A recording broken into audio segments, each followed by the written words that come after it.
நாளைக்கு பிரியாணி. வேலைக்கு போறாங்க. நான் இன்னைக்கே செய்யுங்க தானே சொன்னேன். எனக்கு நீங்க செய்யற பிரியாணி தான் வேணும். பிரியாணி செய்யுங்கம்மா. ஏன் மாடி பண்றீங்க? நான் வாங்கி தரேன்.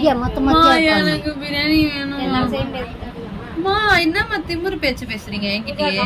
பூஜா வயிற்றுல கலப்பாத. நான் எவ்வளவு பிரச்சனை இருக்குன்னு எனக்கு தான் தெரியும். இந்த பிரியாணி செய்யறதுக்கும் ஒரு பிரச்சனை தூக்கிட்டு வந்துட்டா பாரு. எப்படி வீடியோ பாப்பேன், கரெக்டா இல்லைன்னா மண்டையில ஒரு குட்டு. கிளாராமாக்கு நாளைக்கு பிரியாணி கன்ஃபார்ம்மா. பிரியாணி தானே? ஆஹா, நீங்க வீட்டுல செய்யற பிரியாணி தானே.